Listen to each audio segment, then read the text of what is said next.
Okay, so one thing I've kind of just noticed is when I do the work, it's like in question number four, the answer's almost always just like, oh, I would feel relaxed or open or spacious. I mean, it's some version of that, I'd be more carefree. And so I guess it has come across my mind. I'm like, okay, am I not, and that's huge, that's how I want to live my life, right? Is to just feel freedom, I think.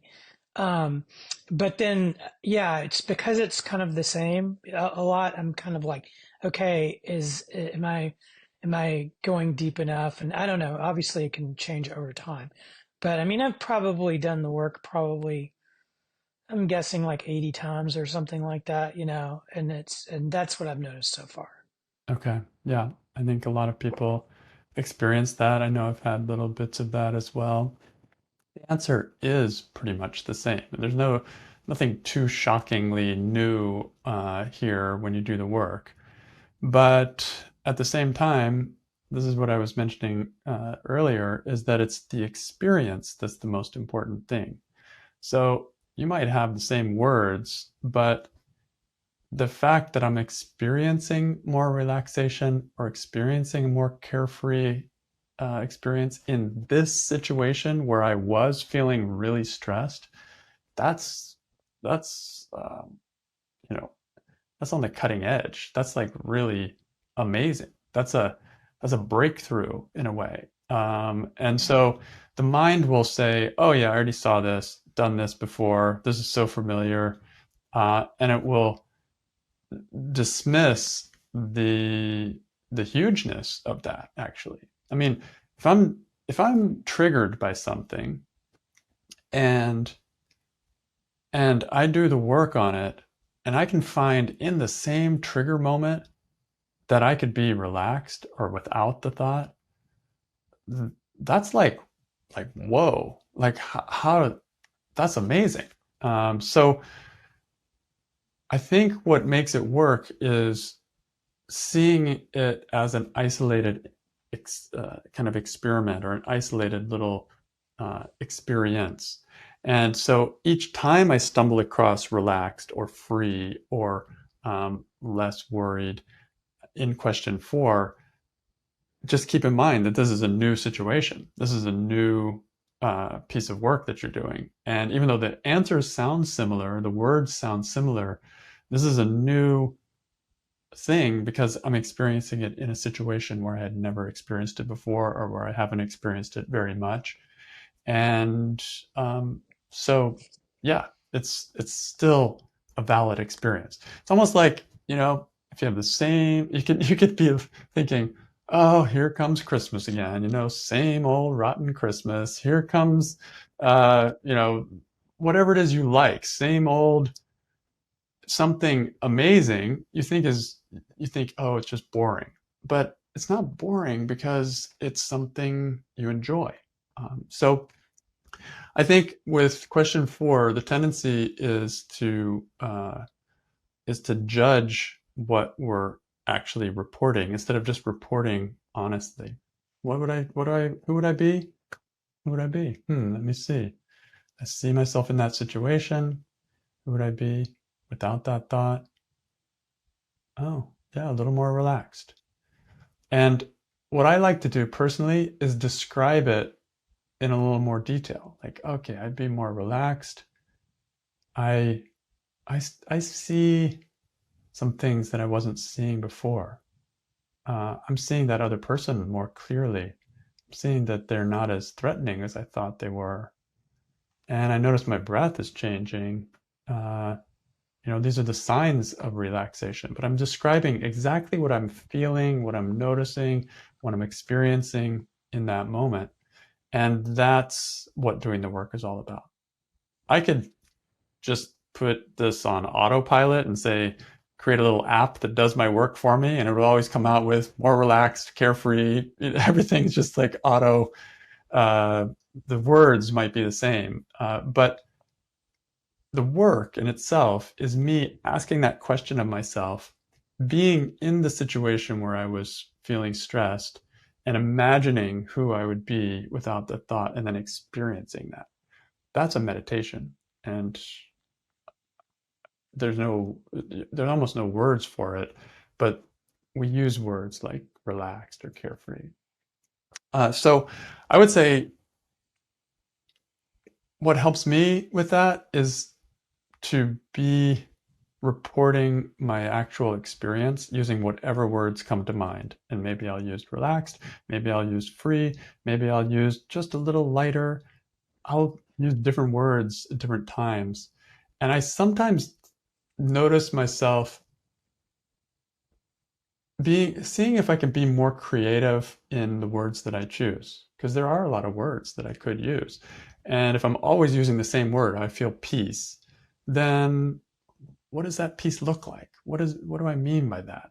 And I might start finding more creative ways of saying the same thing in different ways. And that can keep me from feeling like I'm in a trite kind of response or kind of a cliche response, because that can turn you off.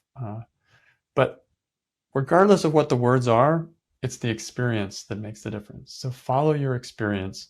And sometimes I've even had the experience in question 4 where I don't really even have words. Like, who would I be?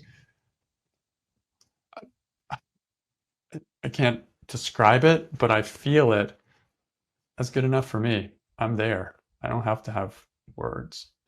So, yeah, the mind is what is going to judge the words you choose, but the experience is primary. And as long as you keep it primary, then the mind after a while will sort of be like, okay, he's just doing his thing. And sometimes he uses the same words, but it's still pretty cool because I'm seeing the difference between with the thought and without the thought. And that's huge. So those are a few thoughts. I don't know if that, like you were saying, am I going deep enough? I guess that's the other part of your question. And I think that all depends. If you feel like you're not going deep enough, then ask yourself, am I going deep enough? And what is deep enough? And am I just doing lip service to the question? Oh, who would you be without the thought? Oh, I'd be peaceful. I know people that say that every time. Oh, I'd be peaceful. That's it.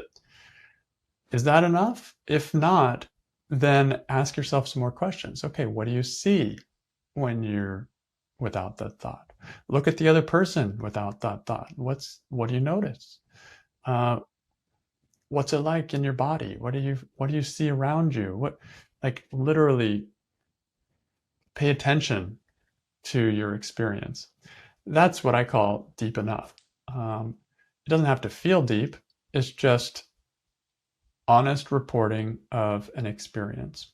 And as long as you're doing that, I don't care if you use the same words every time. That's not the important part. The important part is, am I there? Am I actually present? Am I imagining that situation without the thought? And am I seeing anything? And if so, I report that. And that's all the deep that I need. Yeah, and I think I am having good experiences and honestly, if I didn't, I don't think I'd be able to keep doing it, as much, So I do feel like that there's experience and insights there. But that was all helpful information, so I appreciate it. Yeah. Yeah.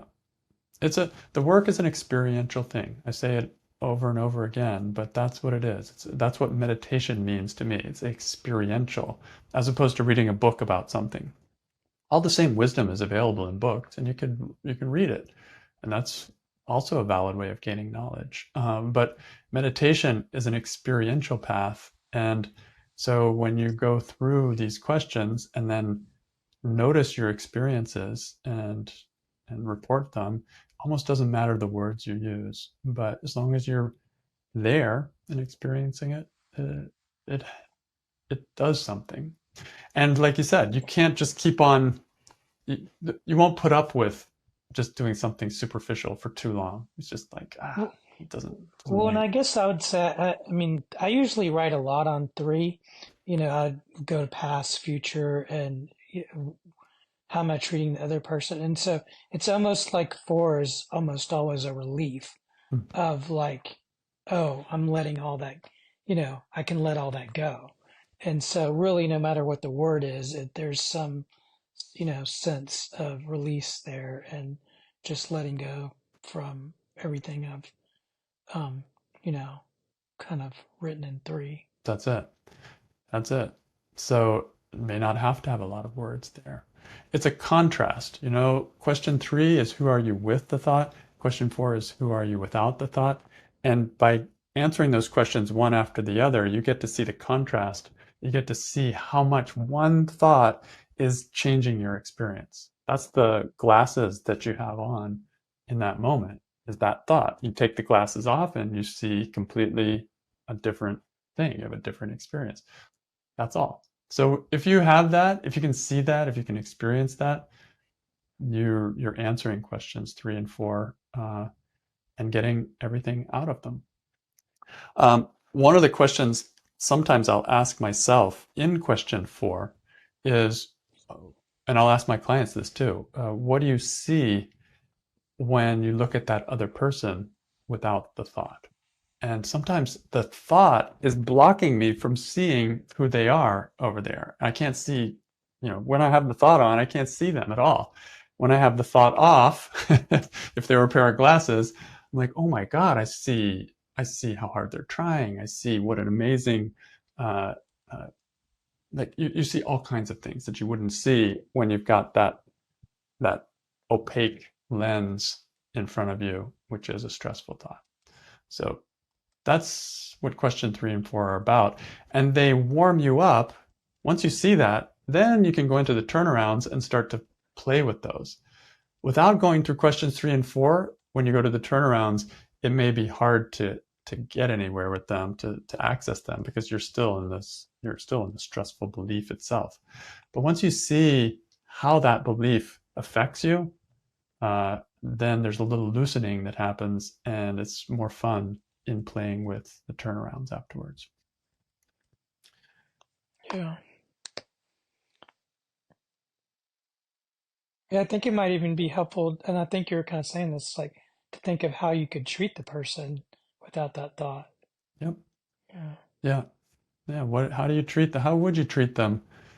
It's the same question you use in question 3, how do you treat them? Okay, how would you treat them? How might you treat them differently if you didn't have that thought? Yeah. So you can play with all these things. Literally be there. That's all. Be in the situation. This is why having a situation is so important. If I have a specific situation, I was sitting on the sofa talking with so-and-so, and this stressful interaction happened. Now, question 3, how do I react in that situation when I'm sitting on the sofa and they said that? All the images, how I treat them, how I treat myself, physical sensations, it's all there. All I have to do is go back to that place on the sofa and report. Then question 4, who would I be without the thought? I also go back to that place on the sofa and I imagine everything the same. What do I see differently? What's it like talking to that person? How am I hearing them differently? What am I noticing? What's the feeling inside? All of that. So what makes the work is landing somewhere specific in time and space, a specific trigger moment, and then answering these questions from that place, standing there. And then question 4, go back and stand there in that place. And when you do that, your answers are going to be real, they're going to be alive, they're going to be meaningful, and it almost doesn't matter what words you use to describe them. Yeah, that was really helpful because I don't think I do as much I guess like imagination in 4, which I think that's a good something I can, deepen my practice with. Yeah, something you can play with. Question 4 is an imagination question. Who would you be without the thought? But the key is in the situation where you originally were. So hold that part steady, be there, and then look around, like explore. What would it be like? Oh, what do I see when I hear them saying those same words? Oh, wow. So like a different perspective comes in. And it's fun. It's imaginative, it's fun, it's creative, and it shows the effect of a particular thought when it's not there, with it, without it, with it, without it. That's question 3 and question 4. Thank you, Todd. You're welcome. All right. Anyone else have a question or anything to follow up on that?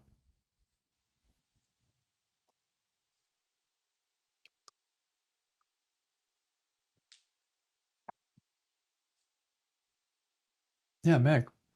Yeah, just to add to that is that I find it really helpful in 4 to ask the same questions that I was really charged about in 3. Like this morning, I was doing the work and it was about this man, and went with the thought I was judging his wife for even being married to him, and then later in 4, it was like, how would I be without that thought? And it was like, well, I certainly would be judging her about being married to him. It was like I see how I brought her into it, and then it was not helpful to anybody. Yeah. So what I think you're saying is revisiting some of the things you found in question 3, but imagining who you'd be without without that thought, to see if any of those things change a little bit without the thought. Yeah. Yeah. Contrasting experiences. Question 4, I sometimes say it's like a scientific experiment. If you ever studied science in school, it was science.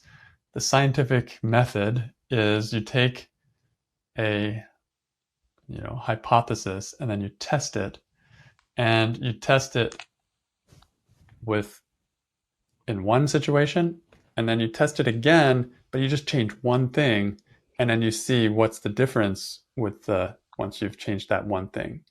And you keep everything else the same, like everything that's the control group, right? And then there's the experimental group.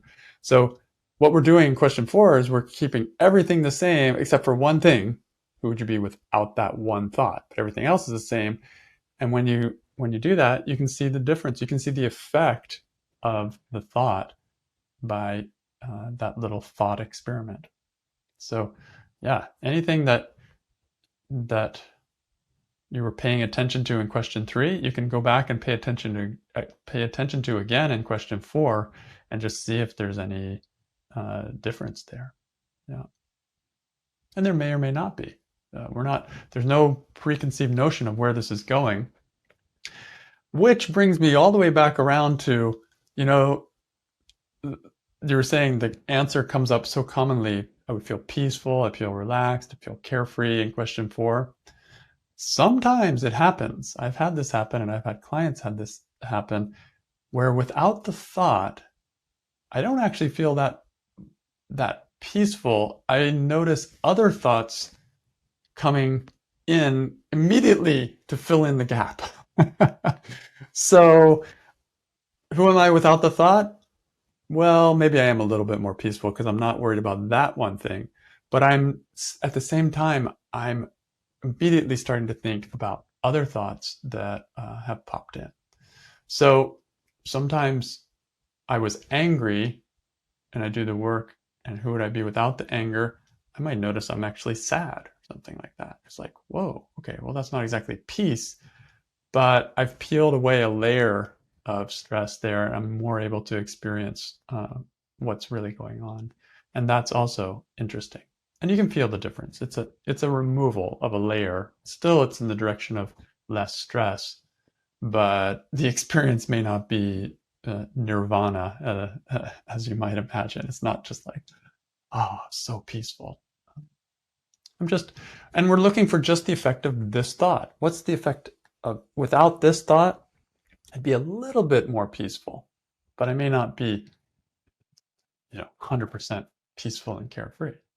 So just be honest as you're doing your work. That's important.